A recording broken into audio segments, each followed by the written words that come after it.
When Harry's Wife Met HG, Part 3.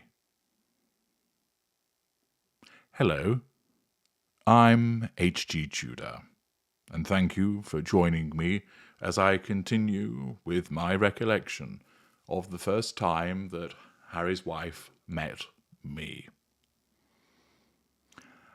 I had received sufficient background information with regard to the American actress to make an evaluation as to whether I saw any value in advancing my interaction beyond an initial hello and the buying of a drink. The toothy smiling one was clearly interested in me. I was not interested in her based on both my initial in-person appraisal and the reading of the background information. The amber flag was something Alastor would furnish me with presently, but it was insufficient of itself to tip my interest into wanting to spend more time with her. The real question was actually this: why was Susanna, someone whose judgment I invariably valued, so keen for her to meet me? Either Susanna saw value in the introduction for me, or she was wanting to show off, which was sometimes her wont, to the actress, or to show off to me, or quite possibly to show off to both of us. There was only one way to find out. I messaged Alastor with regard to the SOP concerning a situation such as this. She would call me in 5 minutes. I would take the call as an excuse to exit, or ignore it if the introduction and interaction was proving worthwhile. I returned my phone to my suit pocket and left the bathroom, ensuring I placed a tissue on the door handle as I exited. I returned to Susanna's table. True to her word, she had ordered champagne, a bottle of Moet Chandon Imperial, which was acceptable, albeit uninspired. The 3 women were already drinking as I arrived at the table. I opted to sit between Susanna and the ash-blonde lady, as I did not want the American actress pawing me with her shovel-like hands again. "Ah, his lordship has returned," remarked Susanna, as I slid a chair back to admit myself to the table. "Always gratifying when you recognize your lord and master, Susanna," I replied. I looked at the American actress as I heard a snort of laughter from the ash-blonde lady. The actress looked uncertain, and then pleased. "Meghan, may I introduce HG Tudor?" said Susanna. I reached to take her hand and gave it a shake. Her hand was clammy. She was nervous.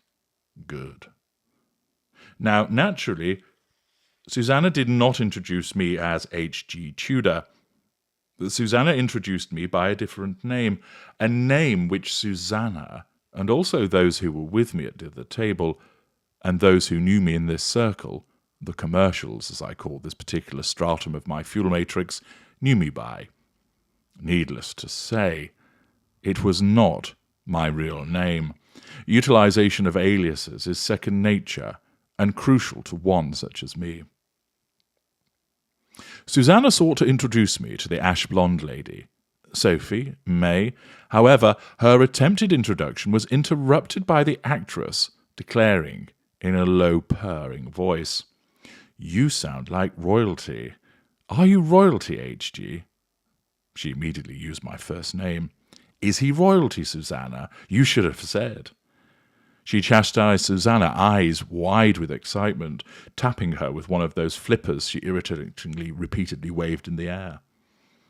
Now, admittedly, the name I use in those circles is regal-sounding in nature, and would be found in Debrett's peerage and baronetage, as would my actual name.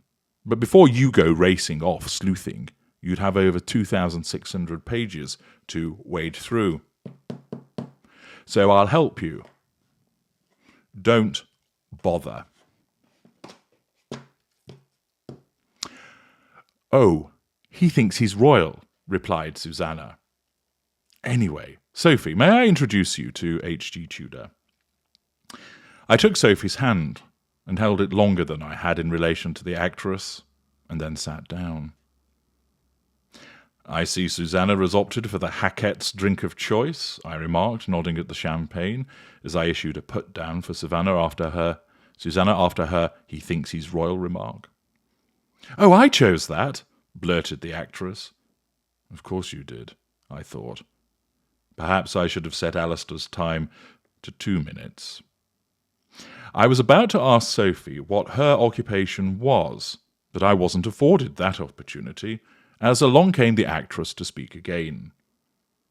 "So, Susanna tells me that you are an international businessman. That sounds interesting. What line of business are you in?" she asked, the vocal fry evident once again.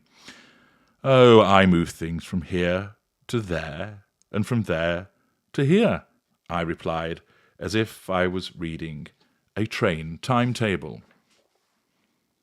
I felt a slight tap on my arm from Susanna. "Stop it, HG. He has a range of interests, Meghan. He has many fingers in many pies. That's why he's so much fun. Well, save when he's being deliberately awkward, as he is now," explained Susanna. "Yes, Susanna is right.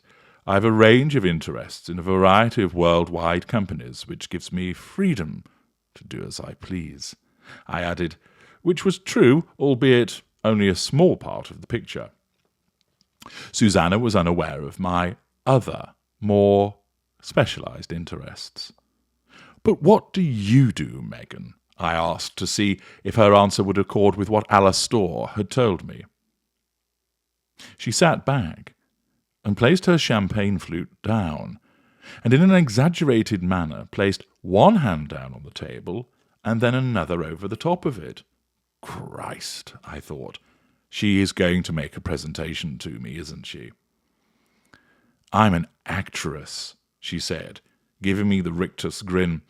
I could feel my irritation rising, and how pleased she was with herself.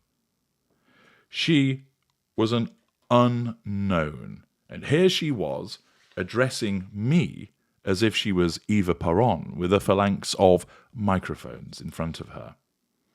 "Oh, have you done much stage work?" I interjected. I knew she hadn't, and I wanted to witness her reaction to both my interruption of her attempted monologue and my provocative question. "I was in some school productions on stage," she replied promptly. In fairness, she took my interruption in her stride and gave her answer without any hint of embarrassment. A confident enough response, but I was not letting go. "No, I meant theatre, proper stage work," I pressed. "I prefer television and film. It's a more authentic experience," she returned. "How is it more authentic?" I asked, as I picked up a glass of champagne, sensing blood with this one, taking a sip as I kept my steady, unblinking gaze upon her. "Well, you know." Her hand came up and brushed her hair. Good. I was getting to her.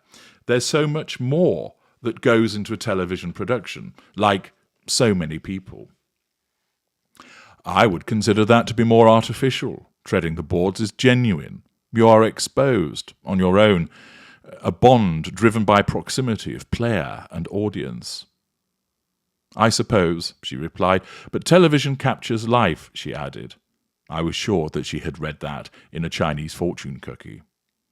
"Ah, life," I smiled. "Life's but a walking shadow, a poor player that struts and frets his hour upon the stage, and then," I said, leaning forward, "is heard no more." She touched her hair again and shifted in her seat.